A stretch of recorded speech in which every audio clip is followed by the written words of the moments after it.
What's going on, guys? Welcome back to another episode of the Real Experience Podcast. Today in the studio, folks, we have a kick-ass guest for you.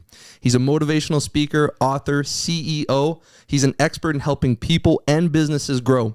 We're going to dive into his personal insights on sales, mindset, and entrepreneurship. It's going to be a great conversation, so make sure you guys stick around for the whole thing. Without further ado, ladies and gentlemen, Connor LaRocque.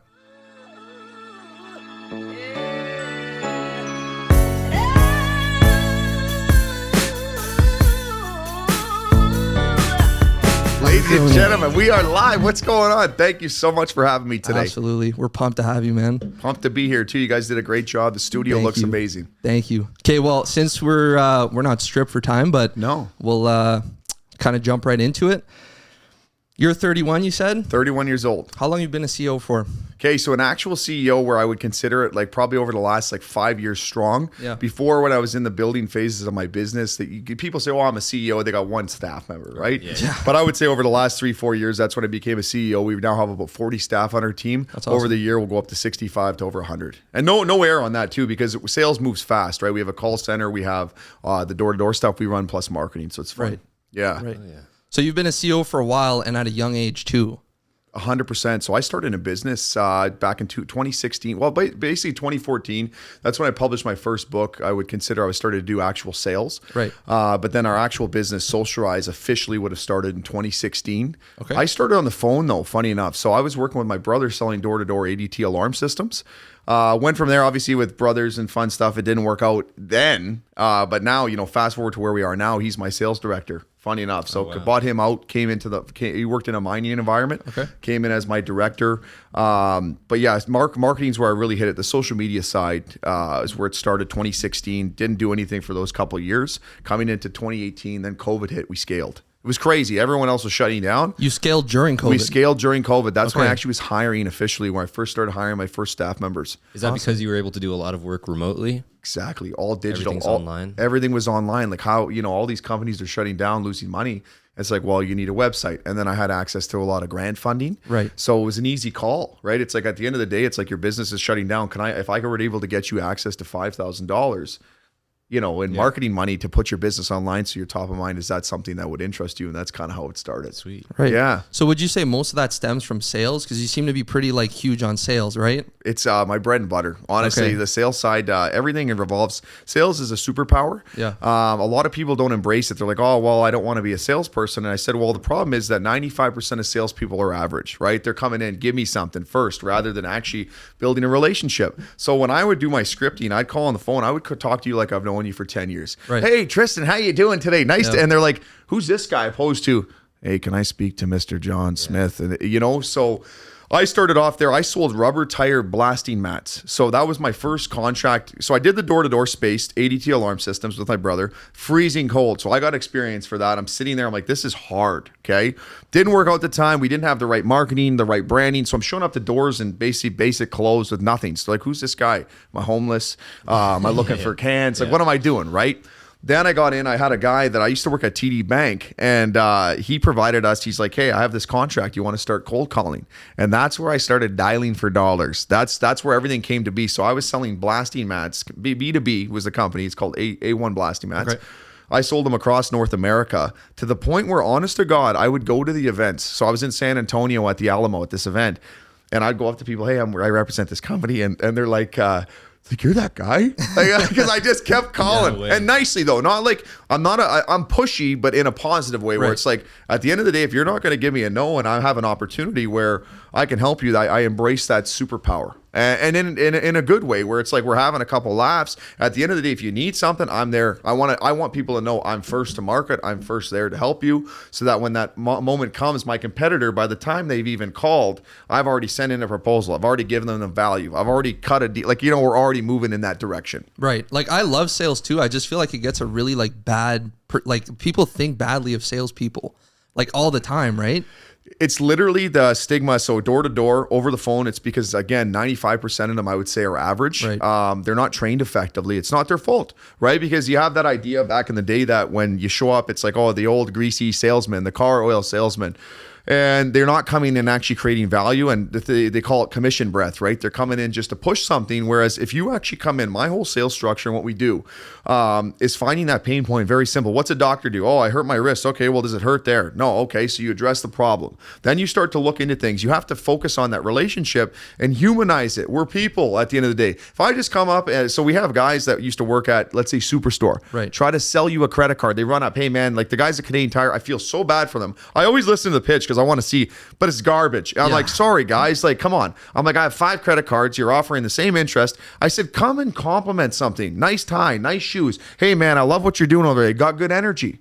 Start the conversation. Don't just come in selling, right? So that's the problem, is the industry's that, and then they're not resilient. They don't know how to face the rejection. Right. And would you say you're better at sales or training people at sales? Myself personally, my brother's the best sales trainer, I would say. He's like the GOAT. I would honestly say he's the GOAT. He trained me. I'm a better marketer than I am a salesperson. I'm an extremely good salesperson as well. But from the training aspect, my focus, what I do specifically, so people talk sales, marketing, I'm very strong on the psychological aspects of human behavior. What makes people make decisions? That's my basis of starting things, is that from a young age, I was inspired about trying to figure out, how do you read people, right? 70% of communication is nonverbal. We always think it is. So we look at how your eyes are looking, right? It's like, what do I say? But it's the 70%. There's a really good book called The Ellipsis Manual. He's by a it's a CIA investigator. It's very technical. It's hard to read. I'm not even through it yet. But they start to look at those cues even before the conversation starts. And the really good salespeople, they read the nonverbal more so than the verbal. Because I can just lie to you, right? Jordan Belfort, as a prime example, great sales trainer. Don't mean to knock him in that side, but like I can go and call somebody with high energy on a phone and I can lie and sell you a product, right? It takes a real, true professional in the space to be able to address a problem, build that relationship, and build a rapport like that. Right. So that's the mix. But I'm good at selling. I'm a better promoter in my opinion. Yeah. Okay. Yeah. Like we did a deep dive on your Instagram a little bit. Appreciate and we saw pictures you had with like Grant Cardone, Ty Lopez, Brad Lee, which is one of my favorites of all time. Would you say sales probably stemmed from meeting those guys, or did you have a love for it before that? Okay, so here's the back end story of all this. So I was going to be a lawyer, but I was always inspired. I almost live in Hollywood, okay? So we'll back this up. I started at a young age. I was inspired by Dragon Ball Z, Ninja Turtles, SpongeBob. I was selling these toys on eBay. That's where I started. I have an account still to this day, Swishahouse 7. That's my account. I've had it since I was 12 years old, okay? So that was where the entrepreneurial journey went. But society has this idea that you got to fit into this box. Lawyer, accountant, engineer, tradesperson, right? I didn't fit in that box. I'm like, well, my father was an entrepreneur. My family all come from sales backgrounds. I was shy. You see it now. You see the energy. I was terrified of the world. I was like the smallest, heavier, scared guy. And over time, I didn't get into university. My first shot at Laurentian too. And you see Laurentian now, right? I didn't get in there first shot. So when I finally got in, I'm walking up that hill and I'm sitting there and I'm like, okay, so go be a lawyer. It was inspiring. But then I'm like, no, I looked at these entrepreneurs. Tony Robbins, he was my mentor. Like that was the guy I followed. Bob Proctor, Gary Vaynerchuk. I'm like, these are all entrepreneurs. That's where the personal development books came from. Then I started to lean. I went to my teachers. I'm like, I want to be an entrepreneur. Well, it's risky. I'm like, everything's risky. I can get smoked by a car walking out the house tomorrow. Right. And then over time, I started to follow my intuition. And this is a bad piece of advice for some people.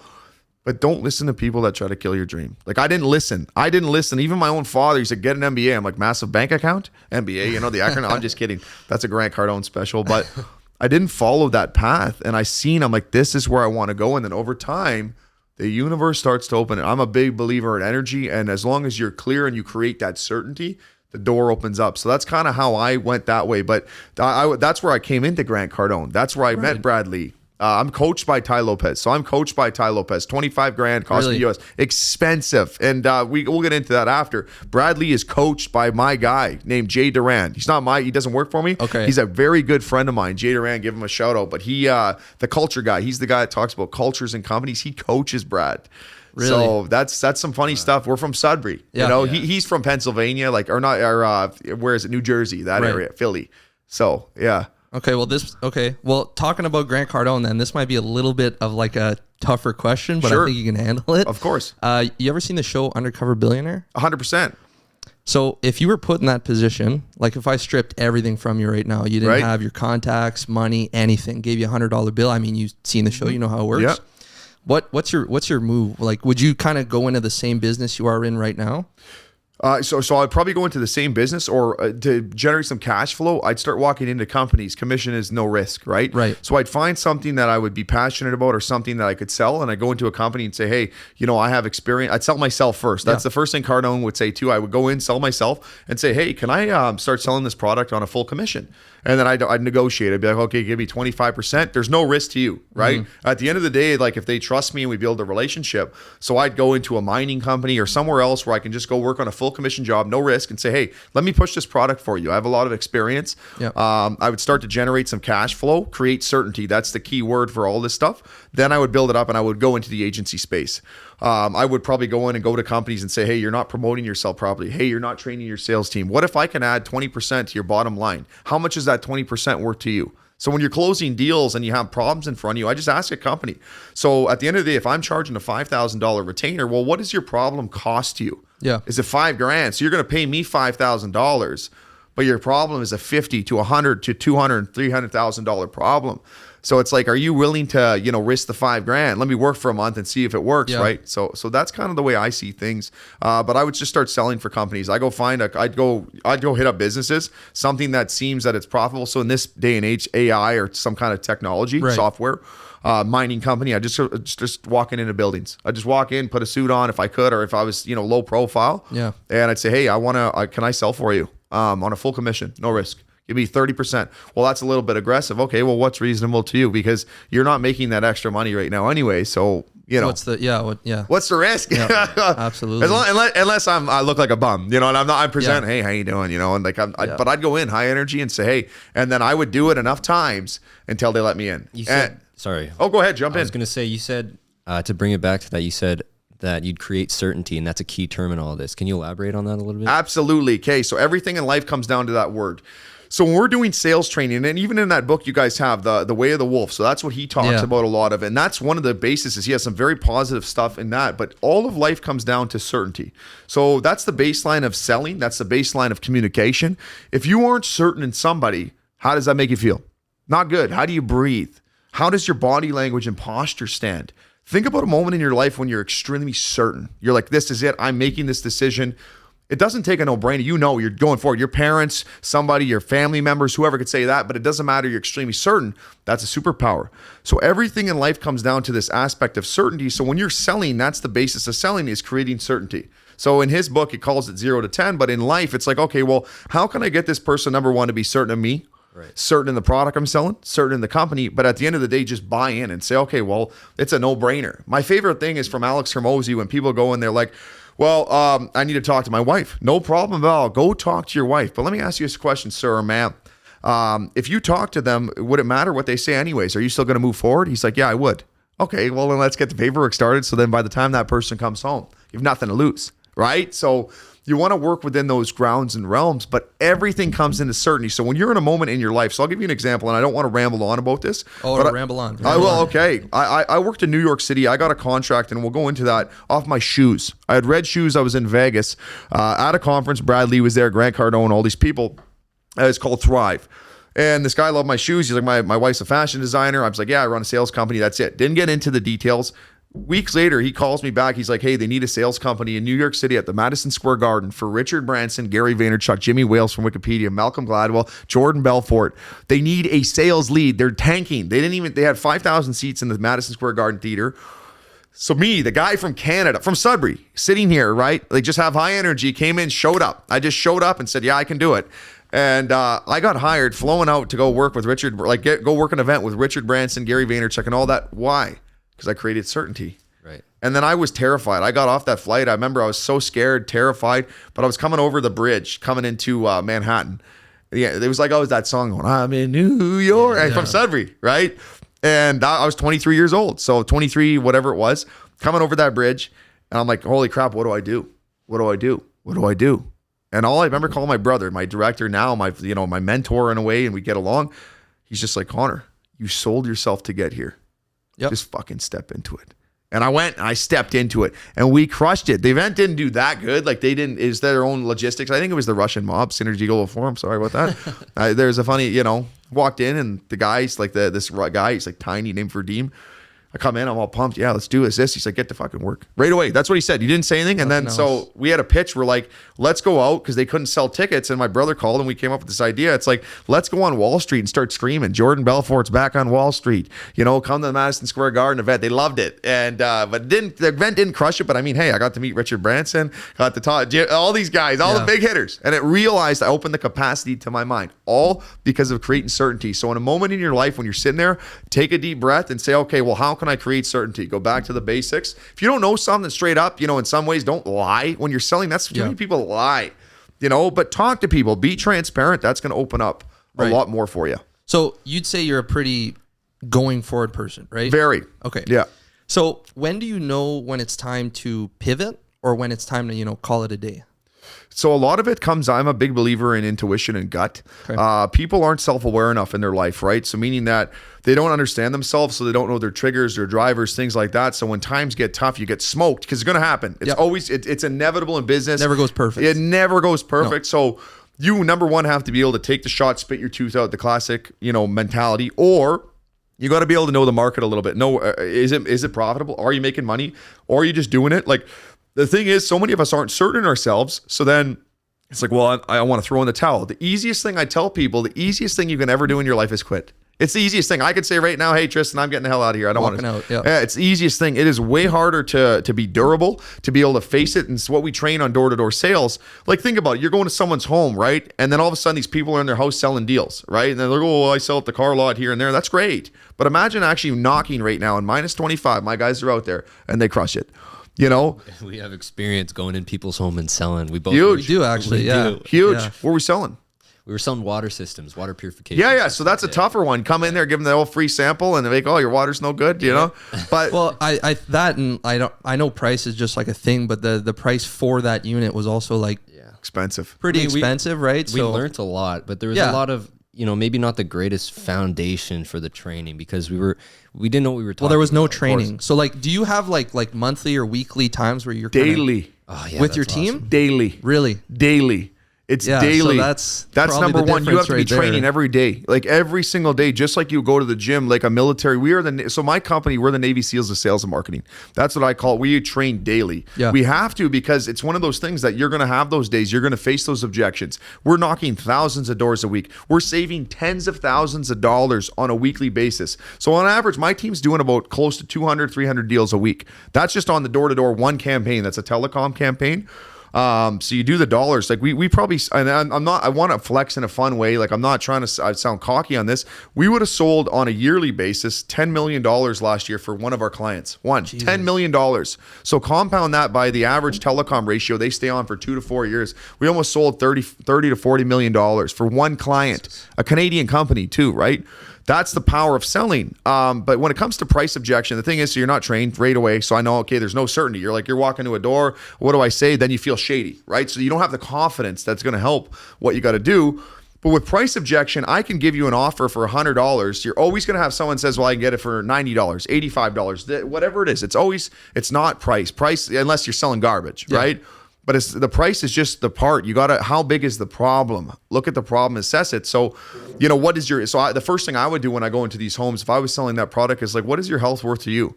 You know, how often are you drinking water? It's literally, our body is made of water. The world is made of water, and it's tainted. So, like, what does that cost you on a long-term basis, whether you get cancer? Like, again, you start to paint the picture, so you start a dialogue with these customers to then assess it and see, you know, what's their risk ratio? Do they even care, right? Number one rule in sales, the number one rule, qualify somebody. Do they even need what I'm selling? That was a big thing for us, is we were going into these homes, and it's like, okay, one, I'm almost certain this person probably can't afford it. They don't really need it. Like, some of the numbers they were giving us too, we went on a call after a few months of working there, and they're like, okay, you have to stop telling people this particular thing. We're like, they told us to say that in training. Yeah. Of course. You know what I mean? So now so I went into whatever 80 homes, and I lied to almost all of them. And that's terrible. Yeah, and then you don't feel good about yourself, you know what I mean? And it hits your core, right? So biggest thing with us, I'll kind of walk you through. So I'm very core value driven. So most people don't even know their 5 core values. They have no idea what they are, and then they wonder why they're making decisions. They're unconscious, right? We just listen to people. So I could say something and, I don't even know what I think about it. So I try to teach people to be able to think deeper, to actually say, well, what do I feel about this? So why do you not like this politician? Why do you not like this person? What we do at Social Rise, so from the sales perspective, so just for the audience out there, we have a sales arm and a marketing arm. Marketing's my bread and butter. Sales is fast driving. Like I've went through hundreds of agents because it's so tough. Yeah. We run it like military. So you would come into my operation, you would do a full week of training. So we put you through an extensive in classroom. So here's your product knowledge. Here's how you sell. Then you go out with one of our specified trainers to show them like, how do you create certainty at the door? How do you get in? How do you close? How do you make money? Right? Then they're going to go in at the end of the week. They sign off the final boss, which is my brother. My brother's like Bowser in Super Mario. So he would come in and he'd go in and say, okay, your pitch is garbage. This isn't it.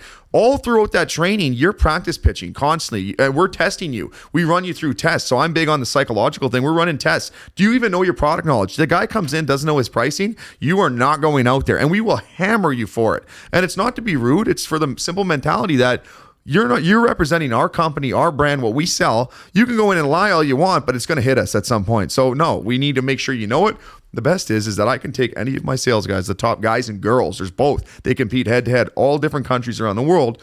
They know how to create certainty and close. I can put them on a product. Once they know it, they'll sell it. It's insane. And that's how we run it. So you have other companies we compete against. We've taken guys in from the competitor. They're not trained effectively. They don't even get in the house. They sit and they close the door. I said, it's minus 20. You're going to let this guy sit there and be on easy? Get in the house. Compliment what's going on in the house. Like, actually, these are people's homes. They put their pride and joy.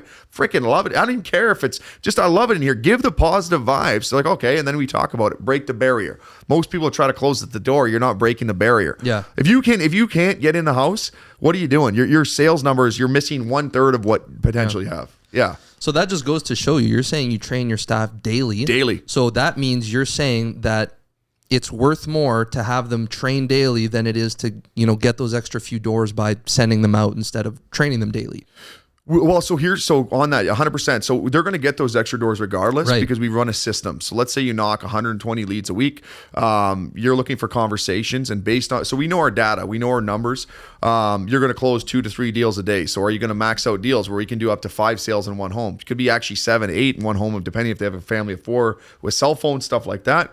So I train people to maximize the opportunity as much as possible because they go hand in hand. We do a daily meeting. Daily meetings are very effective too. So they get redundant, but let's figure out what's going on. Switch it up with the guys we're training. But as you're starting to do these meetings, you start to see things that all of a sudden it's like, okay, this guy's not working properly. This guy's saying the wrong things. This girl's not doing this. And you start to see the lies. People think, oh, well, I was it. Well, you stopped knocking at this time. And then you wonder why you're not making the money, right?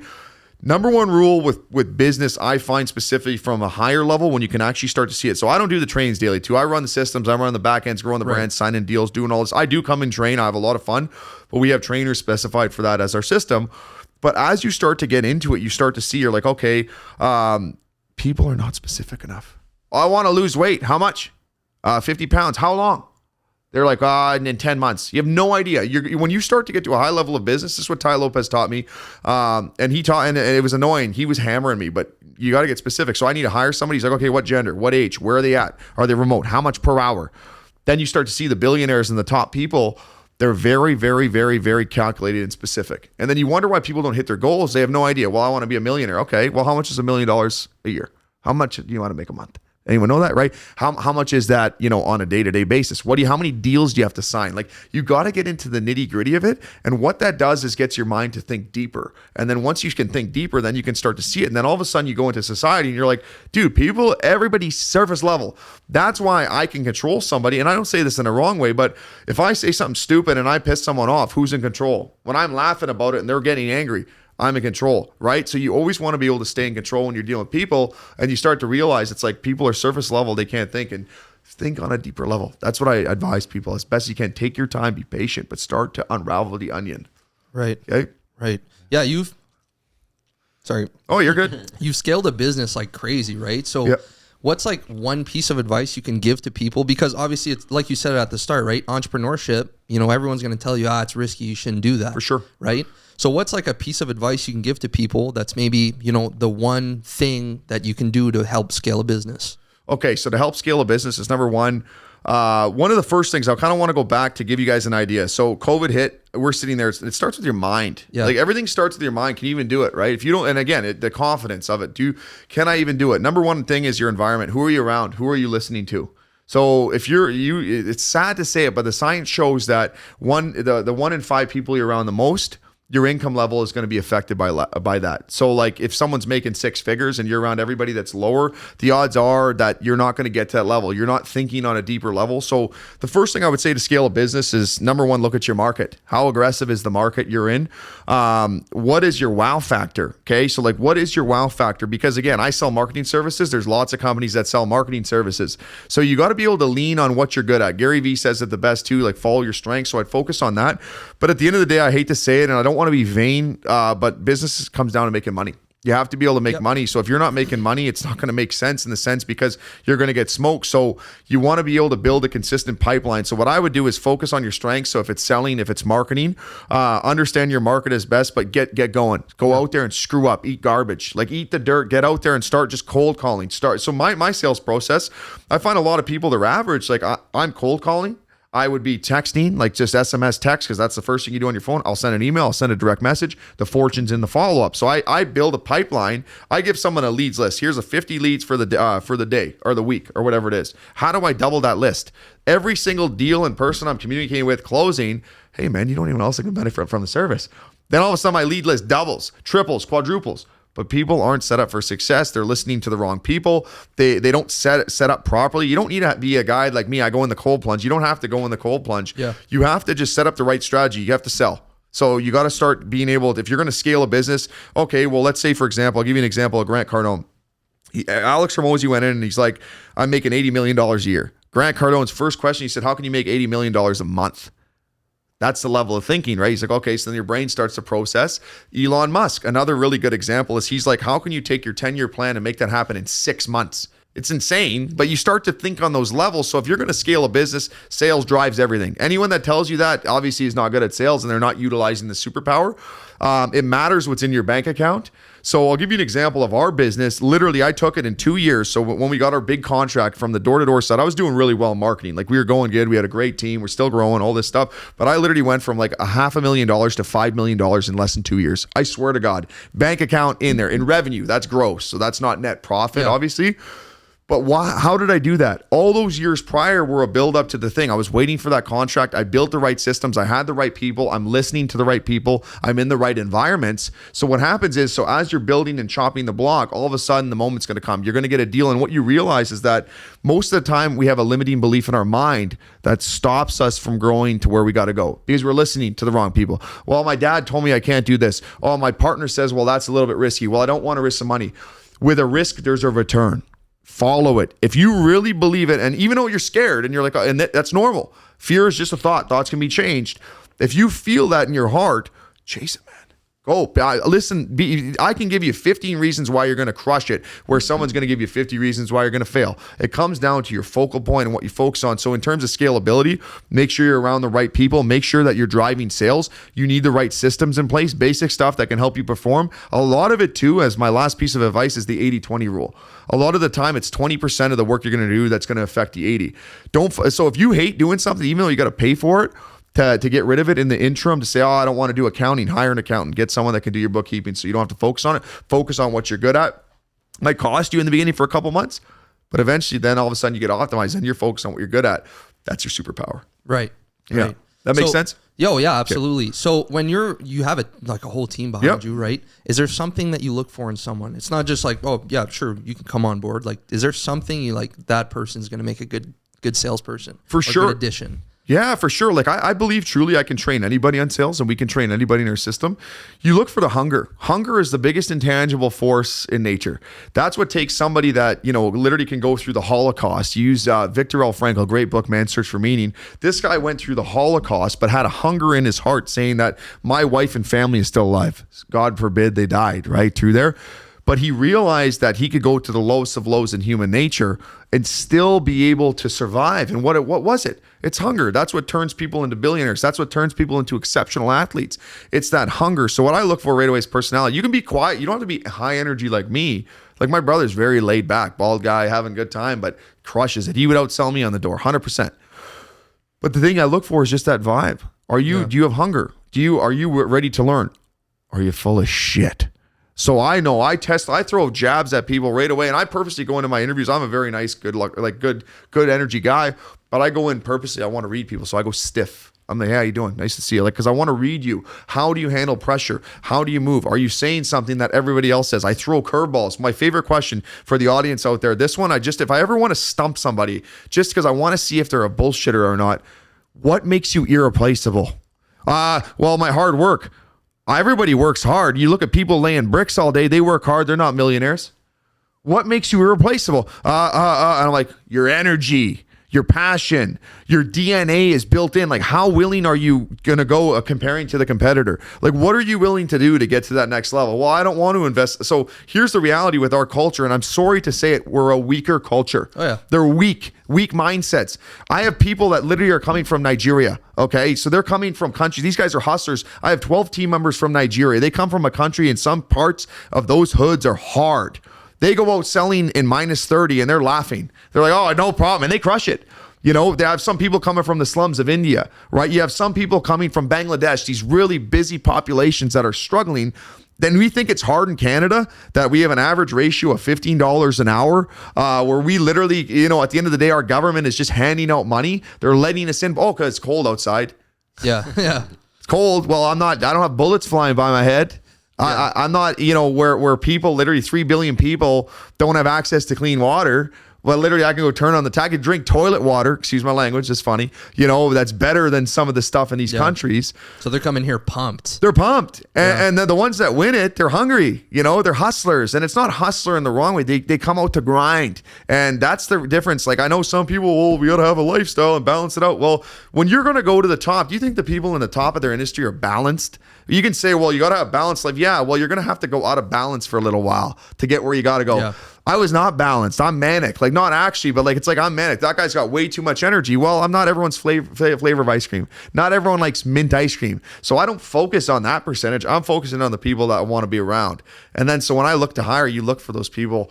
Right. It doesn't matter if they're reserved, but I look for the intensity. Like, do they have the drive? And then the best one, my favorite of all time, is the ones that come in the most cocky, usually fail right away. I'm like, this guy is either going to crush it, or girl, or they're going to fail. And everyone's, I'm going to be the best in here. If they say it humbly, I'm like, okay, I'm watching. I'm going to be the best. They're literally gone in 2 weeks. And I'm firing them. I'm like, yeah, good job. What happened? I'm like, what happened, bro? Like, I thought you're going to be the best. Like, I'm going to be the best, but the best is subjective. As you got to be the best in yourself and your heart and soul. So, yeah, fires me up. Yeah, no kidding. So on your like more personal life, sure, you do cold plunging a lot, eh? Every day. You love it? I love it. Absolutely. Do you do it more for like physical or mental? Both. I would say both. More so mental though. Mental, you got to you eat it right away. It's the first thing of the day. I actually used to do it where I get out of bed within 10 minutes of getting out of bed. I would go in like minus 20. That was hard, but then I tested it. I said, okay, because I go my routine every morning. I get up 6:30, go right to the gym. Yeah. So I rather go after the gym. So I like that because then you exert yourself. You know, you get jacked up. Then I go into it, starts the day properly. But I'm more on the physical end or the mental end of it. It's awesome. Do you think like that's like important for like mentality is like working out? Absolutely. It ties in. Yeah, keep it fit. Like me, like I'm overweight right now. Like being honest with you guys, like being transparent and vulnerable for the podcast. I used to be a lot skinnier in that sense. Like I train like a maniac. You put me up against guys, they can't believe it. For a 260 pounder, I can move the way I do. But honestly, it hurts me sometimes. I work with a life coach and we used to laugh at that. He's like, dude, your mindset needs to match the body type. He shows there's a lack of discipline somewhere. And it's true. And I'll be the first one to tell someone I eat like terrible. I'm on a diet plan now, so I'm going down. But I've always been on a diet plan. I lose 20 pounds. But now it's like, okay, I'm 31. I have to make this consistent change because I want to go head to head with those guys and be like them. And the ones that I'm going to call them all out that are on steroids, I'm like, I'll break you mentally. You have to cheat to compete against me. Yeah. That's the mentality. And some of them, I mean, in kickboxing and stuff, it's dangerous. You get your head taken off. But I'm like, you have to go cheat to get there. You know, I'll do it naturally and I'll still outwork you in a sense. But some of them are whatever. But yeah, physical, it helps. Yeah. It's all priming. It primes you for the day. Right. Yeah. On that note, then, what do you think about Andy Elliott? You know him, obviously. So we almost partnered with the Elliott Group. Really? Yeah. So Ali, God bless him, nice guy. So you want my thoughts on Andy? Absolutely. I love his motivation. I really do. The only thing with Andy, so I'm a big core value driven person. Yeah. Very core value driven. Andy, I think he's got incredible power of motivation and energy, and obviously he's geared up and he's good. And like I would shake his hand and talk to him any day of the week, and I will at some point. I'm sure we're gonna meet. And I was set up to go meet him. They were coming to pick me up at the airport. This is an honest God true story. Ali is his VP or whoever he deals with. Well, I called my father before I was going to go fly to Arizona. And my dad's like, well, he's got a lot of charges against him. I saw, that's what I was going to bring up. Yeah, like the Red Kia dealership, right? And my dad's like, and I see Russell Brunson's marketer I follow. He's one of the best marketers for selling I've ever seen. But they all work together, right? Because they all have their brands. Yeah. It makes me nervous, like guys like that, where like, come on, man, like you're using the Bible as your tool to close. Like, you're doing his thing. He's got a great brand. I'm core value driven. I'd like to actually have an eye-to-eye conversation with him and interview him and just say, hey man, like, well, so what happened here? Like, be the guy that pushes the button to find out, like, okay, so are you on steroids? And when you look me in the eye and you're like, no, I'm not. Like Liver King, right? Like I want to be able to see guys like that. And that's my thing. And I'll have a conversation. I have nothing but respect for the guy. He's built a sick brand, makes banks. Yeah. He's killing it. But at the same point, that'll show you that innately human nature. Like what are the odds that there's going to be something happen? Like Wes Watson. Another one, if you see him on, like, God bless, like he's got some he's smart too, like comes from the hood and criminal and jail, but you actually listen to someone, like I take value from anybody. Yeah. But then you look at the backtrack, it's like, okay, so buddy got burnt, some pretty bad charges, is a snitch. And then you see some of their networks online, like God bless them all. They do a great job. I like Andy. I like his motivation. I'm going to sit with him one day and I'm sure we'll sit eye to eye, but you kind of look at that sometimes, you're like, what were you doing, bro? Yeah. like what were you doing? Like, I get it. You're selling and surviving, but he's got legit book charges. Jordan Belfort, the book on there, like he's one of my favorites. My mentor was doing his marketing. Right. I met him at that event at the Madison Square Garden, have this funny photo in the dark, and his character held true. He was supposed to do a photo op for 10 grand. People paid for this. Jordan stayed for 5 minutes and bounced. Bounced. Like, if you're supposed to be there for an hour, like everyone's shaking hands, people didn't get it. That whole event was. I'm sorry, you're saying 10 grand to take a picture? Yeah, 10 grand to get a VIP seat. I was selling them, but I wouldn't. So just so you guys are aware, so they had $10,000, $5,000 seats for the back end. By the end of it, because it wasn't selling out, I was giving people 95% promo codes. Like, you know what I mean? Here you go. This is where it is, But yeah, him, another one. And I'm going to start calling these guys out as I start to build, because again, and they can call me back out, whatever it is as well. I'm a younger guy. I'm coming out. You just watch over the next couple of years. Core values, man. Your core values dictate your life and your decisions. If you don't have strong core values, that's where you're going to run into a wall. And all it takes is one hit. No matter how good Jordan Belfort, Andy Elliott does, how big they go, how much money they get back, people never forget that. Yeah. You'll always remember. He's always going to be the guy online. You look at his comments, he's probably filtering them. You're a criminal. You lied to people. You snitched on your friends. Good sales trainers, great sales trainers. Like, there's some good value you get from them, but I'm a core value guy. Right. And I just don't appreciate that. And if they want to box, I'm just joking. Hey, no, I'm kidding. Those are old. They're old men. All the influencers now. Yeah, I'm just joking. I'm joking. Yeah. Okay, that's sick, man. Like, even him, like, he kind of took like a not small idea and kind of grew it, right? And that's like, I guess I'm gonna ask you that is how would you take? Because a lot of people just have ideas, right? Like, there's a lot of people that is just talking. Always. Right? They never 90% of them. Yeah, they never do anything. Yeah. So how would you say the best way is to convert a small thought into an actual brand or business? Okay. So, all right, let's back this up. Let's go into some practical. So my always the philosophy I run is take your thought from your conscious mind and bring it into the physical material world by making it real. So we have thousands, millions of thoughts going through our brain. Pen to paper. Yeah. I literally have, it's hilarious. It looks like a little kid's coloring book. It's like this big, we call it my war map. So some of my guys will come in like, what's that, your coloring book? Yeah. And it's like literally, I get them at Walmart, lay out your war map. You can use your computer, but when I went to university, like I like pen to paper because there's a mental connection. It's better, like, because we're always digital on the phone, whatever. So lay out your plan. Okay. So and keep it simple. That's my brother's favorite training rule for everything. So we like to get complicated. Complexity is the enemy of execution.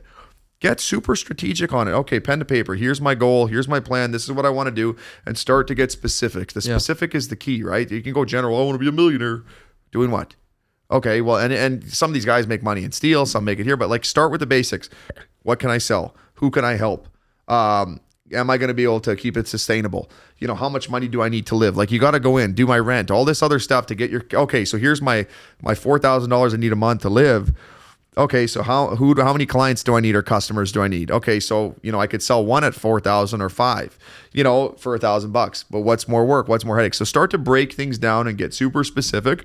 But number one is just get started. And Gary Vee says it the best, and I say the same thing: is don't get fancy. Yeah. I mean, I'm being honest with you guys, and I say this transparently from the core. I made my first 6 figures in business from a cell phone and a crappy laptop. I wrote my books, both books I published from a crappy Dell laptop. You know what I mean? And I was wearing dress clothes that I bought off eBay, like that were already used, because I wanted to look sharp, but I couldn't afford, a really nice suit. Don't get fancy. Start to write it out. And the problem is you're going to get a lot of external pressure from people. Don't listen to them. If you really like, all my buddies, I literally had someone dress up as me. One of my good friends for Halloween. I'm like, that's us pushing the right direction. He had my book. We were having a good laugh. I'm like, I'm obviously doing something, right? Yeah. You're getting people to talk, and it doesn't matter what they say. They're talking about you. They're starting to market for you in a way. But get a nice war map, write it down. Start to write down your ideas, what your plan is, what's your market, how big's the demographic, and don't limit yourself to just local. Because, for example, I go sign a deal in the US, my conversion's up like 15-20% automatically. I'm already making more money than I would here. So start to look into that and start to use the digital sphere and stop listening to the noise, because the ones that aren't doing it, do not listen to them ever. Most of them aren't doing it. Yeah. Well, they're trading, the average time for money. We all trade time for money. But they're like, well, I'm making $25 an hour, so I do a shift. I make $150, $200. My guy will literally go in 10 minutes and make a sale for that same amount of money. So it switches your brain thought, right? Look at yourself like a business owner. Start to act. Stop. Well, I got to plan and plan and plan. Fail to plan to fail. Yes, that's my mentality, but it starts by just hammering forward, figuring it out, eating crap, scoop it up off the garbage, and say, okay, this sucked. This doesn't work. Get feedback from people. Just doing it. Yeah. Talk to business owners. Talk to guys like me. Find someone that you like. Start to see the success. Tony Robbins' favorite: success leaves clues. What's the way to do it? Yeah. So just doing it. Yeah, just doing it, just getting started in the right direction. So if you're like, well, I want to start a business, but I have no idea. So then I would reverse engineer that and say, okay, well, what are some of your passions? What are some of your, well, I have no skills. Yeah. What do you mean you have no skills? Well, how did you get to this point in life? Just sitting in a chair? Like, let's go back for a second. So then I back it up again. What fires you up? Nothing. Yeah. I'm like, well, that's okay. So are you depressed? Like, do you need to go see a psychologist? Yeah. What fires you up? What gives you energy? People, well, the guy with the high energy, stay away from it. It's like, well, no, like obviously I'm in my lane. And then I start to manifest the right people. They're like, oh, that guy's like, I like the crazy guy. Like I was inspired when I was growing up by the revolutionaries in history. Guys in the Renaissance, his name was Robespierre.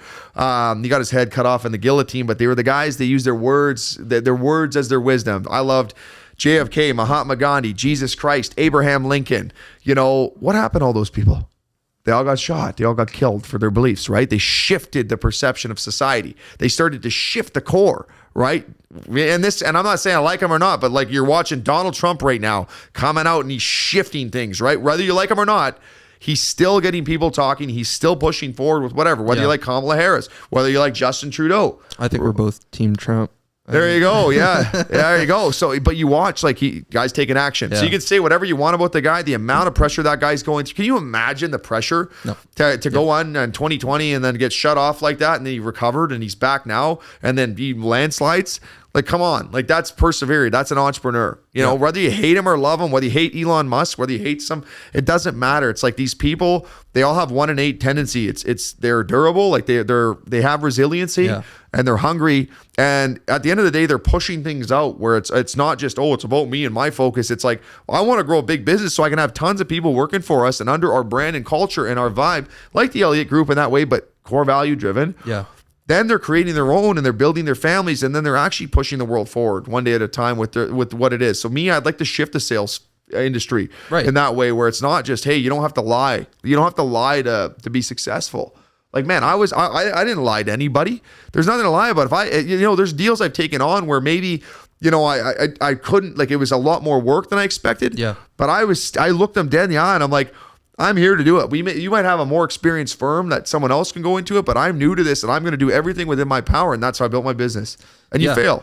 Well, that's what we say a lot to our clients is because we're such a new company, it's not just important for this to work for you. It's important for us. Big time. It needs to be perfect. Yeah. Because we're building a reputation. Like you guys need a product. We'll give it to you, but we're building reputation. So it needs to be perfect on our side. I had a moment after selling those water systems where I really you were saying it hits you in your core. I remember I was driving to the office or something, and I had a moment of like, I hate selling something I don't believe in. Like, I hate it, dude. I know. I mean, that made my decision like, hey, whatever I end up doing, like, I'm not doing this again. I'm not doing something phony like this. So now that's a huge thing that I kind of, every time we're making phone calls or whatever, I try to remember is like, we believe in what we're doing and like in the quality of it and everything. So that's a huge thing that kind of helps me with it.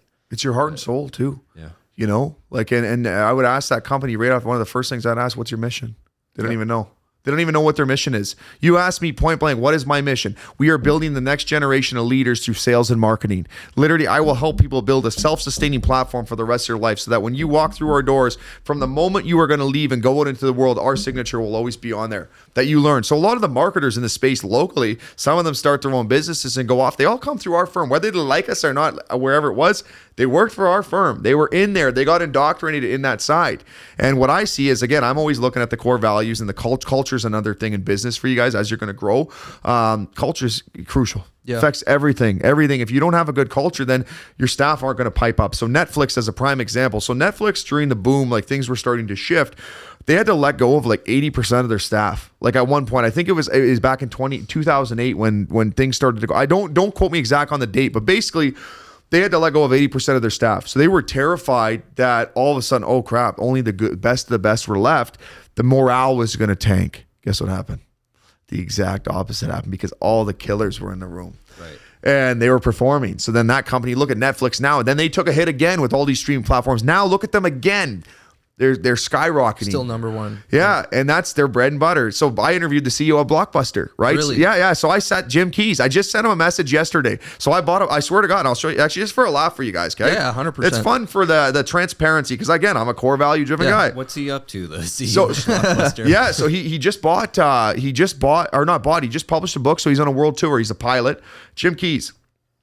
James, his name right here. So I just sent him for the guys. So look, I sent him this. I said, just bought this for my gaming room. Nice. But then so here's his book I bought.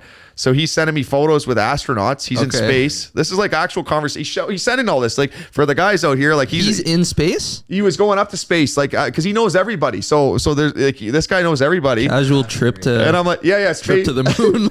I sent him my mission, because I'm core value driven. And I like the guy too, and he's like, love it, whatever. So that's awesome. And it was a pleasure to interview him. He gave me the time, and this before he started going on his tour. But Blockbuster was actually the first streaming service. They had direct link. And what sunk Blockbuster was not Netflix. So this is for the audience out there, and he told me this. Everybody thinks, oh well, Netflix. Dude, Lehman Brothers would not back them during the financial crisis. The financial crisis of 2008 hit, and the Lehman Brothers bank would not back them. So then they went under. And so he told me the story, and this is on the podcast, or this is on my show when I did it at the time. And he's like, yeah. So I called Warren Buffett, of all people. He's talking to Warren Buffett. He's like, yeah, I'm feeling really sorry for myself. I'm sinking this company. And like as CEO, you have to take the accountability. And he was a great guy. And he's like, Warren Buffett literally told me, he's like, James, at least you're in the game. Because everyone else is commenting, you're bad, you're sinking Blockbuster. And he was in the game. Yep. He had a seat at the table. So, but that's a crazy story. So they were the first streaming service. They got to market first. But again, Lehman Brothers, the banking wouldn't back them. So everyone's right. Mainstream media. Well, Netflix, they could have bought them, but that's what happened. So cool story. Yeah. Well, we're talking a lot about sales, and you said that one of your bread and butter is marketing, right? So how does one run a marketing campaign that not only is just a marketing campaign, but actually generates revenue? Okay, so this is fun. So this gets right into the technical. Okay, so salespeople need leads, right? So the operation that we run at Socialize, what I found through experience, just failing, right? So I'd failed campaigns, did things, is that where agencies and marketers fail is that the goal that someone hires a marketing firm is to obviously get really good branding, vibe, all that stuff. But at the end of the day, it's because they want to be able to turn more business. So our bread and butter is lead generation. That's like Socialize is key. If you could size me up against other firms, we do amazing work too with video, all that kind of stuff, video, the graphic design aspects of it, the strategy, the paid advertising. Like I've spent $2 million in ads, okay? But lead generation, that's the basis where I can go into a company, I'm like, I'll guarantee you leads. So how do you run a good marketing campaign? It starts off, okay, what's in the market right now? So the first question I like to ask people when you're thinking about it, what is my ideal customer in that market? So whether it's mining, whether it's in podcasting, whether it's in video production, whether it's in real estate, what is my ideal customer thinking about at night? So when they're sitting back in their beds. So we've all been hit with advertisements where I was just thinking about that. And they build a connection. What the hell is my phone listening to me? So when you're starting to run a marketing campaign, my first thing, and I like to be arrogant in it in a positive way, where how can I shift the industry? So an automotive company hires me. Great, I can just pump automotive content here and there, but I want to be able to shift the industry so that people do what I call the R&D. They rip off and duplicate my content, which then shows people, they rip us off. And I'm like, no, well, I'm front and center, right? So I'll give you an example locally. So for people out there, go look at Hyundai's videos. Don't look at just the post, but just their fun videos. Like their vibe is awesome. Like it's their style. They're goofy, fun. They like doing all these things. We run those videos. They're fun, like just to see. But they're like, we don't want to just be like a car company. We want to be somebody you want to come see. Holy crap, there's Jim. I want to go talk to him. Yeah. So when you're basing these marketing campaigns, number one, what's the goal? Specifics, remember? Okay, what's the goal? What's the vibe? Who's my target market? Like that's all baseline market stuff. But at the end of the day, we start to measure it. It's like, what's my market doing in the US? What are they doing in Europe? What's working in Canada? What's working from a localized perspective? Okay. Then we're like, okay, well, let's come up with some content. Okay. And the content you want to generate, you don't want to be a salesperson. Okay. Content first, non-salesy. The non-salesy content builds the rapport with people. So they're like, okay, wow, they're not trying to sell me. It's like, oh, that's interesting. That's funny. That's entertaining. Right. Then it sets up. So Gary Vee always came in. His philosophy works the best. Jab, jab, jab, right hook. Give, give, give. So give good content, give good advice, give good value, give this. Then you come in with the sell. And what that does from a technical advertising perspective is it builds a rapport with your audience. It shows them that they're actually just going out there. They're trying to create a vibe and whatever. So that by the time they sell something, it's just like the guy with the credit card. You built a rapport. It's way easier. And what it does is it drops your costs. Because if I just run an advertisement today, I'm like, Tristan, okay, I'm running this socialized ad. Just pump it out to an audience that's cold. What happens? My costs go through the roof. My lead costs go through the roof. I don't hit as many people. Whereas if I run good content and it goes not doing viral, but it goes and gets some numbers, I'm like, okay, I'm going to boost this post. I'm going to pay to advertise this. Then you get to see how the market responds. Can't just anticipate. So marketing has a lot of testing, but start your campaign with an initial goal of like, okay, I want, because most people are like, I want money and I want this, I want this. Well, no, start with one. My goal is that I want to launch this brand. Okay, so you want to hit these people. Well, at the end of the campaign, so the first question I ask anybody I'm selling to, what would make this a home run? Like if you were to sit here in 30 days and 60 days where you're like, Connor, you absolutely crushed it. What does that look like? Like, I don't know. So then you're like, oh crap, this client doesn't know yet. So we have to go into more of a discovery process. Then you realize they don't have the right expectation. I'll go to a client and say, okay, well, how many leads you want? 100. How much is the average cost per lead in your industry? So let's just use insurance. $25 to $50, depending on what it is. Automotive, $50 for credit application. Sometimes 50 to 150. Well, I want 100 leads. 50 times 100. Okay, so that's 5,000 just to get the leads. Is that the right math? That should, yeah, 5,000 to get the leads. But then all of a sudden it's like, okay, what are my costs for production to even acquire those, to acquire customers? So you have to start to set the right expectation with your clients and even understand, do they even have a right vision? Are they offside? They have no idea. It's not their fault. So that's when you start a marketing campaign for yourself. You set up the goals, set up the variables, get specific, daily content, theme it from Monday to Sunday, get it out there. It's like giving lottery tickets. Every post could go viral. You never know. Yeah. All it takes is one. I did it once, and I did it during a funny time during the Freedom Convoy. I went viral, and my whole career I wanted to go viral, and then the one thing that goes is political. I'm like, oh, okay, it gets. I'm like, damn, I'm like. Anyways, it was Justin Trudeau. He probably saw me with my face with my Super Mario hat on. It was a good one. What was the video? I went because I wanted to go as like a journalist too. So when the Freedom Convoy, like I was, and again, core values.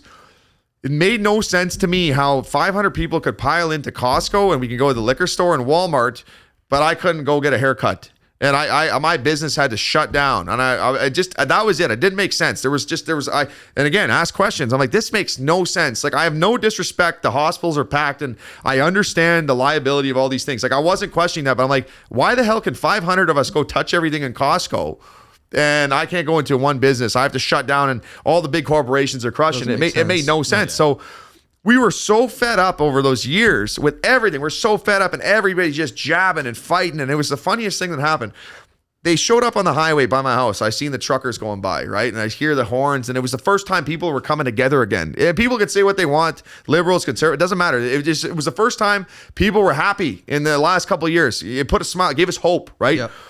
So I'm watching them go by, and I remember, and I'm like, I'm going to Ottawa because that's where they were going. And I went right in the heat. I watched it the Friday. I'm like, I told my partner, I'm like, I'm driving down to Ottawa. I was scared too because you never know, right?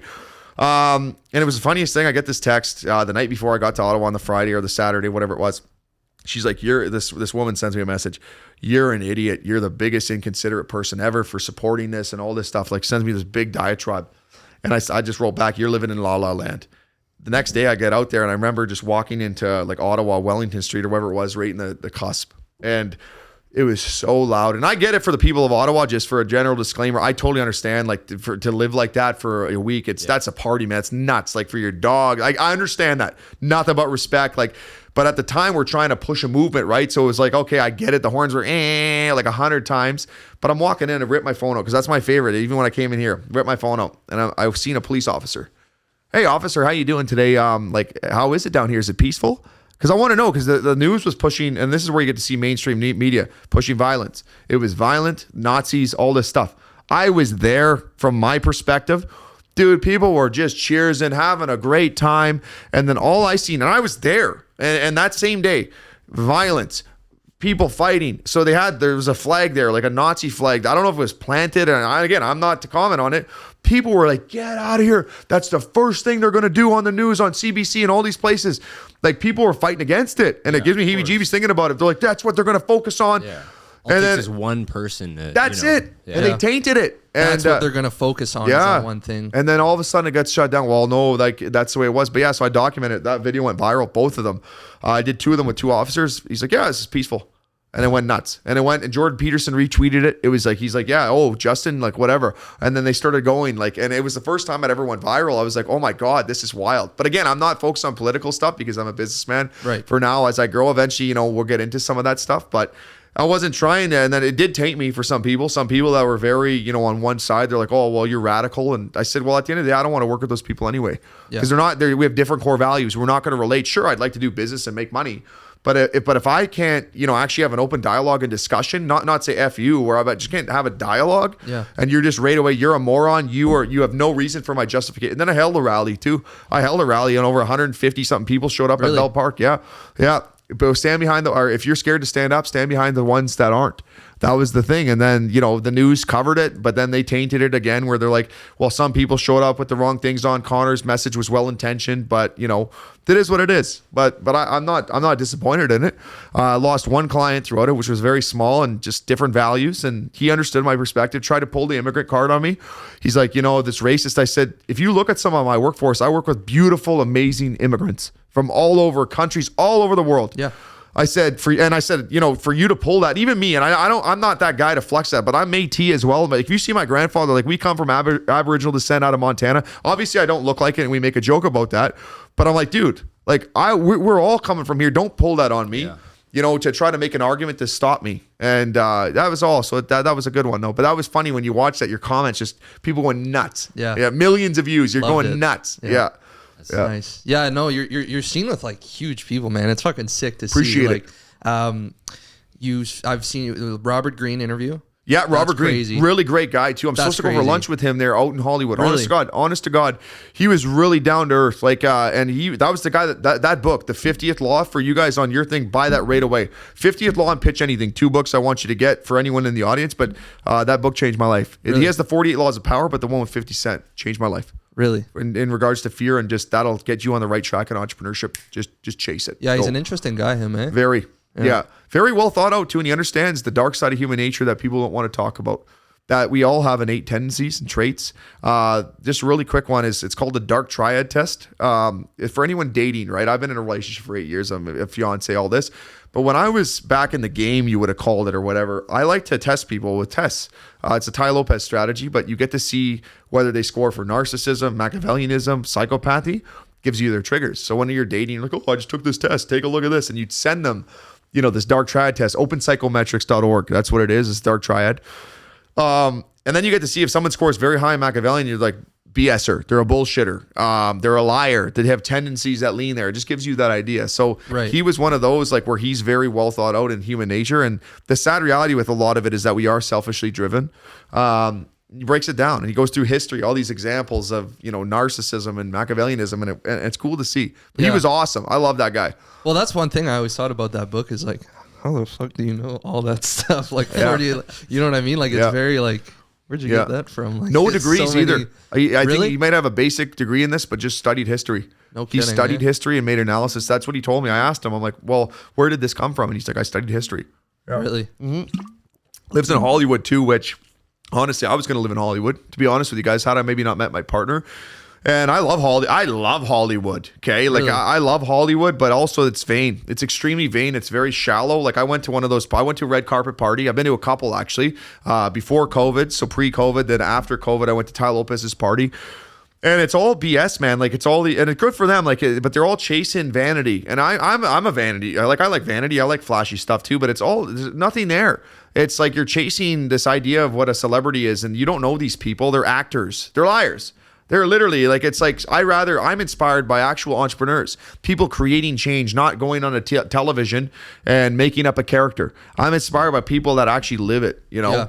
But I learned Hollywood is vain. It's awesome, but it's also vain. Here's one point of advice. This is kind of crazy. This is a thought just to get people thinking. So TikTok just shut down in the US. Yep. All of a sudden, if you were to go back on TikTok right now, it went back in a day, you don't see anything anymore from the Hollywood fires. Like the fires in Hollywood, all of a sudden we're there. You don't see those alien showings anymore. You don't see any of that. What? Why? It's just random. Like, I'm not saying I'm a conspiracy theorist, but it's just kind of funny how the world works. All of a sudden it shuts down. That all disappeared. Like, all of a sudden it's like, why? I'm not saying any. It could be like the fires are obviously something happened, but it's just crazy. You start to think about the world deeper than just what you're told, and you're like, well, why did that get? There were so many videos on there that they would never be on Facebook or Instagram. Yeah. So no, TikTok's a weird one. Like, I know, especially in China, like, it's completely different.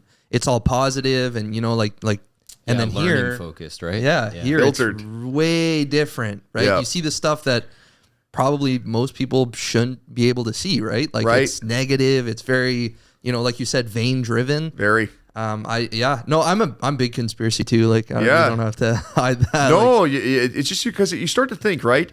And when all things happen on the news, it's like, well, you start to look at what they're hiding or suppressing, and you realize, like, in Canada alone, we could sit here all day. I say it. It's like they spend billions of dollars with CBC. So is that news going to be biased? Yeah.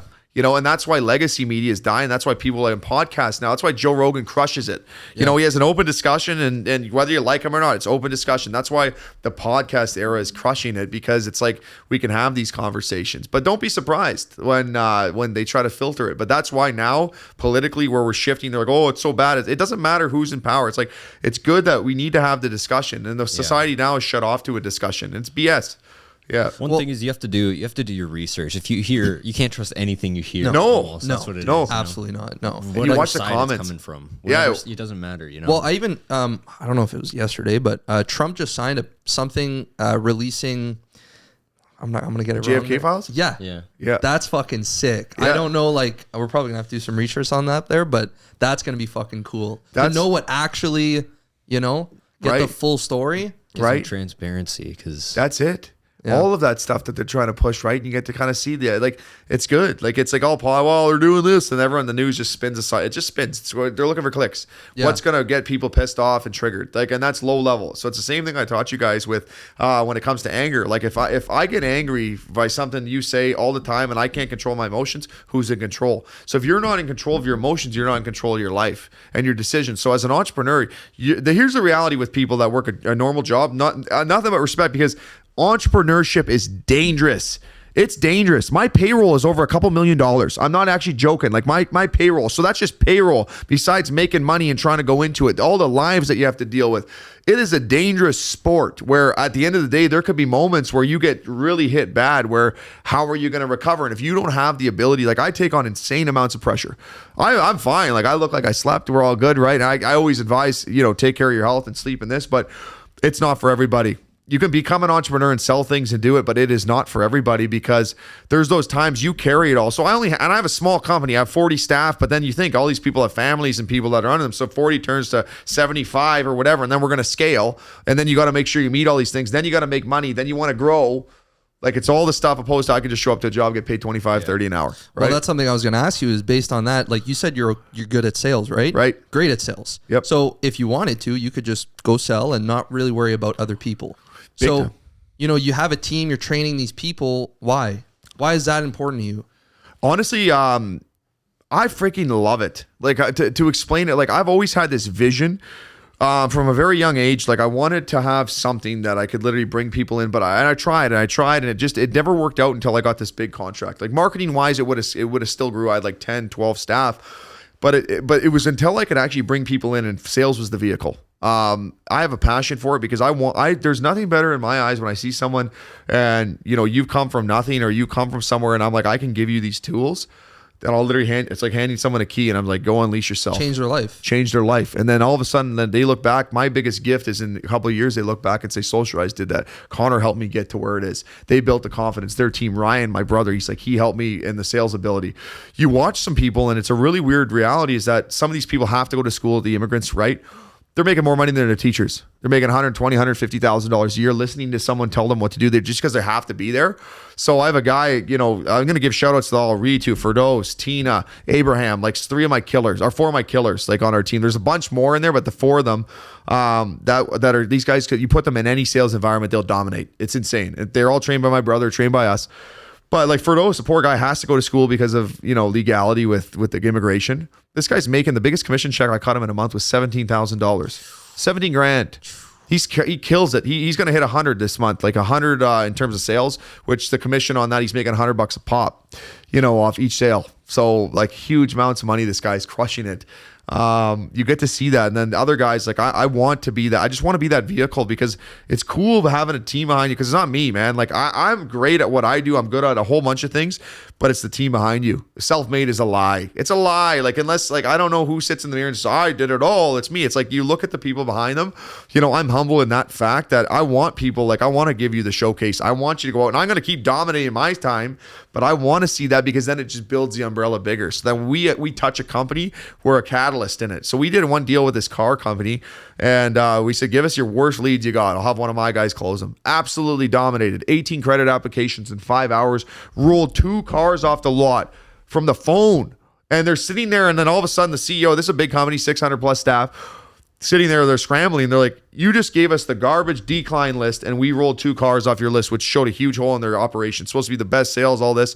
We're like, that's fucking garbage. One of my guys did that in 5 hours. Imagine I put my team of, 20, 15, 30, 50 guys, whatever it is.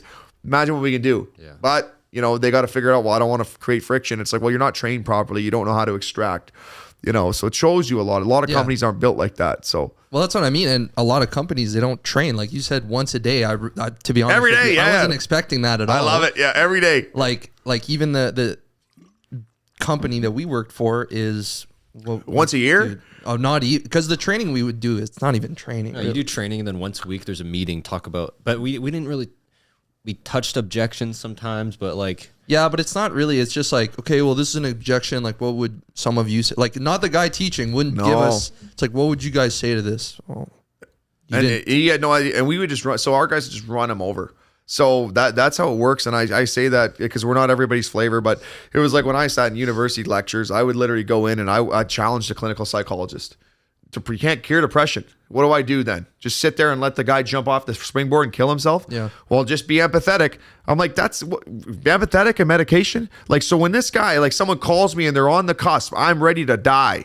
You're going to sit there and tell me just be empathetic for them? Well, I feel for you. So I challenged this clinical psychologist at Laurentian. God bless her. I was nice to her in front of 150 people and she was stumped. I was just like, that's a lie. Like there's got to be a way that you could move into it. That is terrible advice you're giving to people right now. Terrible advice. And she said, you know what I mean? And I'm sitting there, I'm like, so that's your advice? Like, okay, well, let's just pop a pill. Let's just go and sit there. Great job, Tristan. You're going to be okay. It's like, well, no, let's get to the root of it. The basis of every single one of our lives, your lives, my lives, whatever, starts with the story you tell yourself. What is the story going through your head? Is that story empowering or is that story non-empowering? Or is it challenging you? Do you look at life like a game? Do you look at life that, oh, my life sucks? How you are going to focus on your life will create the reality you live in, the story. So if I'm telling myself, well, I'm an entrepreneur, a CEO, I'm a boss, I'm crushing it, this is who it is, I'm building the next generation of leaders, opposed to, I'm freaking weak, I'm tired, people tell me what to do. Like, look at the energy pattern. So if you're not where you want to be in your life right now, what story are you telling? Do you even know? Most people don't. I'm not calling you guys up. So get to know the story. And if it's not an empowering story, it's time to fucking change that story. Yeah. Rewrite it. Who gives a shit what someone told you before? Well, you're a fucking idiot. You know, at the end of the day, well, you're an idiot. You don't know what you're doing. You know how many times I've been told that? Guess what? Good. Yeah, thanks for that. So when someone says, go F yourself, go love yourself. Hey, Tristan, go love yourself, man. Go love yourself. I got in your head that bad for some people that it's like, really, well, you couldn't do this. It's like, well, I don't really care because I'm out here growing my company in my lane. You're living your life. I have no idea what your pain, your struggle is. But at the end of the day, this is what I'm here to do. This is what God gifted me to do. So if you don't like it, you don't have to watch, but they do anyway. They love it, right? They do anyway. So people good. love to hate, man. That's it. And gossip spreads faster than praise. So you know what I'm going to do? Kill him with kindness. Kill him with results. I want to be the guy. So when I grew up, I was bullied in a sense that people thought I was dumb. My brother kicked the crap out of me. It's a funny story. But I was a guy who had no confidence. Overweight in hockey. I just had no confidence. Years later, when I finally discovered myself through martial arts, it was through kickboxing, Muay Thai. I found something that was my passion. That's what ignited my road to entrepreneurship, becoming an author. I want to be the guy that somebody at the end of the day, when they're judging people in a negative way, that I don't care if you're the janitor, CEO, whoever, that you literally will be that person to pick someone up. I want to be the guy when someone says, well, oh, he must just come from money or something happens there, where they question their core belief system to say, don't judge somebody because you don't know where they come from. So I want you to look in the mirror when you're like, oh, well, Connor's an idiot. Well, it's great, but they still can respect me. They could still say, and they could say whatever they want because they're questioning their belief system. Well, how did you make, I literally, and I say this as a fun, I made $1 million at 30. I made $1 million, like cashed out, like straight up. Could have sold my business. If I want to cash out right now, I'm not lying to you guys. It's crazy. I could cash my business out for a couple $1 million right now. Like literally go and cash a check. But I'm not in it for that. I'm in it for the game and the purpose and to be able to scale. Like I see, okay, I can make $1 million. What about 10 to $100 million? And then the more money you generate into your company, the more goes into your people, your community, your causes, what you push. So these are the things that you look at in life, right? But it gets me going. I laugh. I'm like, I'm glad I can get in people's heads like that and use that, control yourself and use it so that they look in the mirror and they question every core belief system they have. Well, he can do it. I don't know how he did it. It must come from this. They're coming up with every excuse when it's like, well, no, people don't understand the work it takes. That I was grinding off a cell phone. I literally was pumping books. There's spelling errors in those books, guys. Almost got into some legal stuff with that. You know, I didn't care, but I got it out there. It pushed the message, pushed my mission. You know, when I started in business, I had bad deals that just don't work out. You don't deliver on what it is. Then you learn to set the expectations. But some of those fucking nights, man, I'm sitting there and like, you want it so bad, but the world hurts. It hurts. You go through pain, adversity, all these things, and you have to be strong in your core beliefs. That's why I ask people, you got to become self-aware. Who are you? You know, what's my story? Where do I come from? What's the mission? So I might not know my full, in 10 years or whenever I'm going to run to be the prime minister. I might not make it. I might fail, but I don't care. That's my long-term vision because I want to get into politics eventually. I want to become mega entrepreneur, but then go into it because that's what shifts. Just like when I was going to be a lawyer. So you got to build those things. But I say it for passion is that don't fucking listen to anybody that tries to kill that fire. So many people do that. Well, you can't do that. Drops the shoulders. Oh, whereas someone tells me you can't do that. I said, good for you. You can't do that. Don't fucking tell me what I can do and what I can't. You don't live my life. You don't know my pain.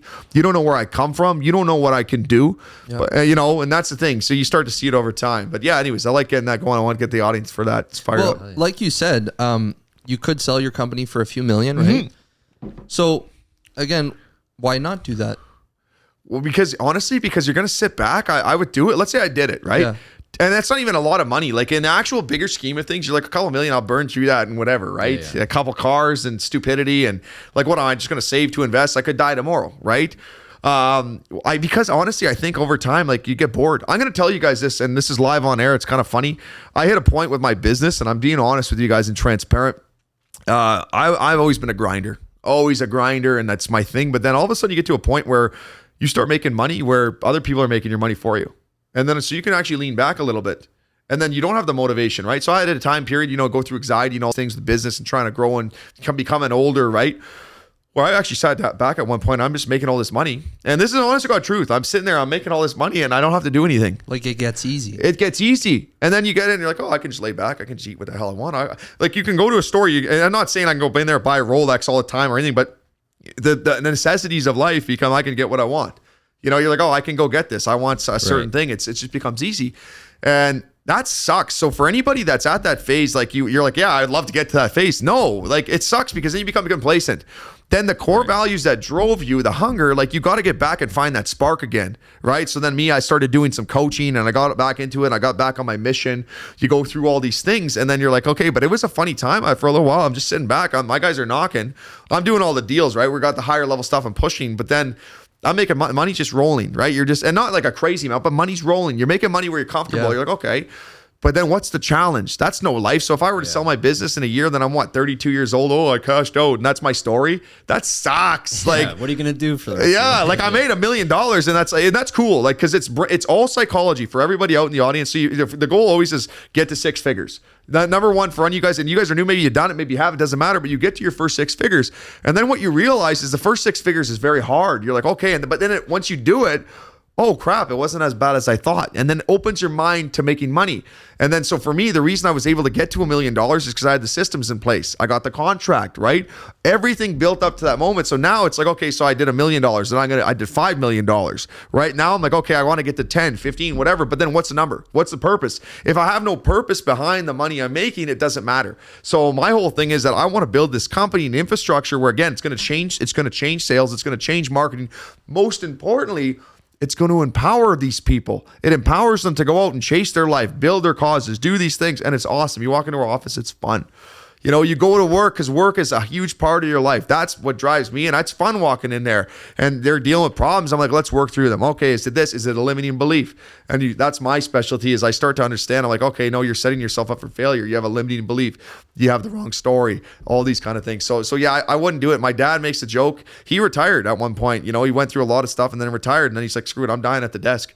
He's like, I can't do it. I'm like, that's not you. He's sitting there. He's like boring. I'm like, what are you doing? Like, you know, older guy. I'm like, he needed the fire. He needs to be the bulldog, you know, like go bite someone. Yeah. Well, that's the thing. There's retiring and then there's just sitting around doing nothing. Garbage. I was doing some of that for a little while and not that I was crushing it. Like I was just doing that and I'm like, this is terrible. That's unfulfilling. You're just scrolling. Yeah. Like that's terrible. I'm 31 years old. Like I got the whole world ahead of me. Yeah. You know, I should be in there with these guys. I want to be going against Elliot and looking him in the eye and saying, hey, Andy, what the hell were you doing? Like, what were you thinking when you signed that deal? You know, you push all this. What were you thinking? Jordan, great. You built this great company. The movie, like, because that's the thing. The movie glorified him, right? Like, they were like, yeah, wow. People loved him. Yeah, Leonardo, you're like, guys, some of these young sales guys and girls, oh, I want to be like that. I'm like, no, you don't. I said, get out the door. That's the wrong guy to, like, that is not a good guy. Like, I want to talk to them and I'll talk to them in a very personal way and we'll get along or whatever. But I want to know, like, what was going through your head? Great. Yeah. Well, I saw the money. It desensitized me. I didn't have to see the end goal where, you know, this person, I just took their life savings and ripped them off. Yep. You know, and people don't think like that because they're too short-sighted. Right. So, but that's what I want to do.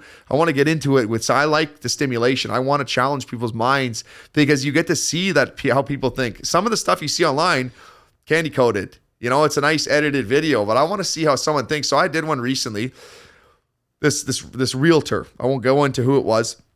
And she was just soundbited, and then I asked her a couple questions and I realized in the interview, I'm like, oh my God, I could just run her over right now. And I with one question, because she's just scripted. I'm like, I can run you over with one question.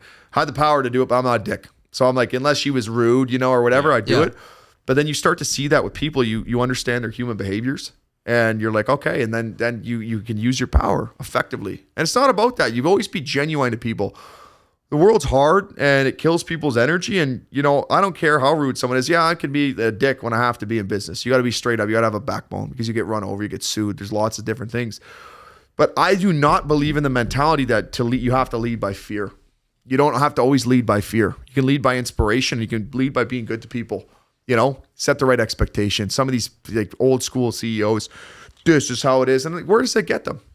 You know, oh, well, I'm feared and great. You made a lot of money, whatever, but you're hated. Yeah. You know, like you're always going to have the stuff there, but you can be a good person at the same time and busy. You don't have to be dirty to be like, you know what I mean? It works out that way, Well, right? you know it. You've done it. I've done it. Yeah. Like, yeah. And I think for the most part, like I have some people we've had to let go, right? It doesn't work out. But majority of my staff, it's like, they know at the end of the day, I'm there for them. Like if we actually need to sit down and someone is struggling, I'm there. Like, but who knows, once I get bigger, right? It'll be harder, but I'll still always be there. The fundamentals are always there. Right. Yeah. Let's talk about the books quick. I didn't know you had two. I'm going to be honest with you. Don't even worry about it. Yeah. I thought you had one, which is Life is Motivation. Life is Motivation. Yep. So I got Life is Motivation. That was the first one. That was probably not the best one. Mindset is everything. So I always make the joke, mindset is everything. So when I tell you that, I wrote the book on it. You know? Yeah. It truly is. That would have been the one I got a publicist for. So the books, honestly, it teaches you that platform. How do you build a self-sustaining platform for the rest of your life? It starts within your mind, right? So everything, all your thoughts, right? You wake up in the morning, all this stuff. And I was reading a lot of this personal development stuff. And I'm like, okay, so like I want that Robert Greene book, The 50th Law. Yeah. That's how the first one came to be. I started using history and I started using my own stuff. I was very young, right? I was like 20 years old when the first one came out, 22 the second. And that's what launched it. So I was doing kickboxing, knew I wasn't going to make it as a professional kickboxer. No, I don't want brain damage. And it's tough. It's a really tough sport. Wanted to be an entrepreneur. All these guys, Bob Proctor, Tony Robbins, Grant Cardone, they all have books. So I'm like, and I like to write. I'm not a good writer by any means, but I like to write. So they came in and I was like, I need something to give people. And I wanted, so I put my thoughts on paper, published the first book, hit a goal. I remember I was in Cuba and I saw these rappers. It was a really random thing. They're called Lemony Fresh. And I went to my buddies and they inspired me because I always liked the rap scene and whatever, even though I'm this white boy or whatever, I like the rap scene, like where these guys come up from hardships and grow. I remember looking at my buddies and saying to them, I'm like, I'm going to write a book. Because I'm not going to be a rapper. By the way, just for your audience, I have about 50 songs too, just so you that's a funny story. But you have 50 songs? I have about 50 songs, yeah. I'll show you the studio. Yeah, LA Rock. But that's no one will ever see those, but we'll have a laugh on that after. And they're professionally edited. Sick. Yeah, but the books, so like I wasn't going to be a rapper, so I'm like, I want to be something, so I want to create my archetype, change my story. Yeah. Dressed like a gangster kid growing up. I was soft though, but I had my chain, I was dressed like a gangster. And I'm like, yeah, I want to switch this image. I want to be an author. I want to be like a Bob Proctor, those guys. So I started wearing those suits, this and that, and that's where the books came in. I figured I had a passion for understanding, what can help push people. And that's where it started, was the basis is like, I didn't have confidence. I wasn't given a shot. I was looked down on. Like, not in a bad way. It's like a goofy kid, whatever. Like, I wasn't a bad kid or anything. And I'm like, this is where the book started. So I published the first one. I'm like, holy crap, it did well. Like, I did well in school. I'm like, whoa, I could do it. Then I wanted to get more tactical. I realized in that I wasn't specific enough. I didn't offer advice enough. It was more of a story mixed in with stuff. And that's where the second one came in. Then I'll do a third one at some point that's going to mix in everything, social media, all this kind of stuff together. It's just I haven't had time. Yeah. Well, your first one was 2015? Yeah, 15. 14 came out, 14 of December, I believe. Yeah. So how old would you have been then? Probably 21. 20. Okay, so 20s. At 21, you wrote a book. Mm-hmm. Okay, that's pretty crazy. That's insane. Isn't that crazy? Yeah, 20. It was like 21, 20. I wrote a book, and that's what built my brand. Right. And I was doing tons of charity events and stuff like that to get in the community. And then I hit this. This is what's cool about it. Then I hit the motivational speaking circuit. Right. So the same schools that I didn't do well in as a C student, here I am teaching in them. I'd go in and do lectures, and then I got lots of flack for it. What's this guy coming in teaching kids for? All I'm trying to teach them is to build confidence, get motivated. Yeah. Don't listen to people. And then I did that, and then I got drafted onto a speaker bureau. So same one as Kevin O'Leary, Matt Groening's, like the people that wrote The Simpsons. He was on that bureau, like a whole bunch of stuff. Big idea speakers was it. It was a conservative bureau. Didn't work out. He hired me. I got hired out in PEI. They flew me out, all expenses paid, and I bombed. I bombed at like 22, 23 years old. I bombed on stage. And I remember I walked off the stage, and usually when you do well as a speaker, they all run up after. They'll come up in this. And it was a pivotal moment in my life. I'm like, what do I do? Like, this is a career choice I want to go down. And I failed. Like, it was not a bad speech. It wasn't, I came in hot and then it just dropped. And two things, didn't read the room. So I coming in as like a young entrepreneur, didn't have a really great business at that time. And then I didn't read them, and it just was flat. It was just a bad time. So then I had to reassess everything. I'm like, okay, I want to be the speaker. And then years later, as I rebuilt myself, started building businesses, then TEDx. I always wanted to do TEDx. I was rejected like 14 times. Honestly, I'd sent in tons of applications all over the world just try to get in. Yeah. I had a guy that I was on his podcast. His name was Terry Lipovsky, really nice guy from Ottawa. Someone dropped out. And they brought me in. And he's like, do a test in, see if it is. They brought me in. But then almost all my social media at the time, I was blowing this up. I was doing Dance with the Stars in Sudbury mixed with that. Someone reached out and they're like, don't hire him. He's got bad articles, all this stuff. Like a hater just started chirping me. And then, TRE had to go on a limb and like they were worried people were going to show up. And that's like, I'm not a big name. It was funny at the time. Like, and it's like, they're like, yeah, we're going to have to drop him. The biggest dream, coming and just doing a TEDx. And I was on before one of the top doctors in Canada. Like he spoke, then I went on. It was crazy. Yeah. But I almost didn't make it. Some guy tried to kill my dream, deflate the tires. Because you were young on that TEDx too, eh? Yeah, and all I was talking was social media. So at 23, I was 20, or no, at that point, that was 2018. So we're 25, 6 years ago. Yeah, I posted a clip on that yesterday because I was sitting there. I was like a throwback. It's cool to see. Well, I mean, obviously, there's no way to prepare for that. Like, how do you handle like public speaking? Okay, so public speaking, that's a whole other beast. Yeah. That's a whole other beast. It was the same thing like kickboxing. You go into, I'll give you the mentality. When you go into a kickboxing fight, whether it's a demo, doesn't care what anyone says. Well, they're demos. I did one national title fight, got the crap beat out of me, unprepared. Things happen, right? You get hit, right? But for speaking, it's like you write your speech out. You have to. You got to be able to write your speech out, practice it in the mirror. Like you got to be able to know. And then so the cool part about TEDx is they actually prepare you. You work for months with a coach. So that was the best part with that. But what prepared me when I went to go speak at like St. Ben's, my old school, and then going to Lockerbie and all these other ones like Chelmsford, wherever, you just write your speech and you come in. And the thing I realized in public speaking is that we focus so much on what we say and not how we say it. So meaning that like I'm worried about ahs or ums and this, but the audience doesn't notice these things unless you're like a professional speaker. So it's better off to come in with your bullet points. It's better to lean on a presentation too, so you have bullet points in the presentation. Now I'll just go shoot it. I just know, like I did my whole event like a couple months ago, becoming irreplaceable. I didn't have a single note. I went and ran it was like a 3-hour event. It looked like a sick event. It was sick, bro. We're doing another one too. We'll bring you guys out 100%. Come in, put a booth up to showcase your work. That's 100%. I'll do that 100%. You got my word on that. But yeah, we did that. I ran that with no notes, like not a single note. An intro. I didn't even have intros. I didn't even read off that, right? And not to say it's just, again, you just know it comes from the soul. Yep. But you got to prepare your bullet points so that you have a beginning, middle, and end. After I failed that time on the stage, it happened also at Ribfest too. I was doing an intro one time and I got the audience. It was like 3,000 people in the audience. Ladies and gentlemen, we're going to bring whoever it is, blah, blah, blah. And I jacked them all up and I want to introduce you to blanked. Can you imagine that? Like, dude, and they're all drinking, like, because I did a cheers, everything. It was fucking awesome. Everyone's going nuts. I want to introduce you to this person. And it was like, dude, and then I never forgot that. It was so scary because you're like, what do you do? I forgot the band's name. So next time then I'll keep a note for stuff like that, you know? But you got to have your bullet points so that you can talk off of those points and to get a flow to it, right? So stories always work. Stories, people buying stories, they're fun. But I started that in the school circuit. I just came up with a pitch deck, basically my own presentation, and I floated. I gave it to tons of schools. It was fun. Yeah. Awesome. Yeah. Well, on our phone call, you told us you'd give us nuggets of information, and I think you have delivered. Appreciate it, man. I really appreciate that, guys. We love that you came in, man. We really appreciate it. Appreciate it. If you want to give like a shout out to Social Rise and where people can find it, your Instagram, if you have anyone like on your team that you want to shout out. Sure. Ladies and gentlemen, the first shout out always, guys, is to you guys. Thank you for having me today. Honestly, I love the hustle. I love the fact that you guys are doing something different in the city. So what I would recommend, guys, I came into the studio, do a phenomenal job. This is very well done. It's like you got the Joe Rogan vibes in here. And you bring it to Sudbury. So that's for everyone else out there. In terms of my company pages, guys, easy to follow me. My personal brand is at LaRocque, LAROQK. That's my rap name, former rap name. And at Social Rise Inc. That's super simple. If anyone needs any marketing related services, we'll see if you're the right fit for us. That's the secret. We don't just go see if they're the right fit, right? Set up the status. I'm just joking. But other than that, guys, we're just having fun. Feel free to follow along our journey. At the end of the day, my best advice I give to anybody out there is that don't listen to people. Don't listen to the ones that especially are going to, challenge them, challenge people, be able to challenge ideas, be able to go out in the world and try to push and watch what happens. And at first they might look at you funny and they might never, get on that level, but watch what happens when you go and chase something that actually means something to you that no one else understands. That's the secret, guys. So thank you very much for having me, guys. Ladies and gentlemen, ladies and Connor LaRocque. Let's do appreciate it. that. Awesome. Fuck yeah, man. That was a good podcast. Right, boys thing. That was awesome. Anytime, man.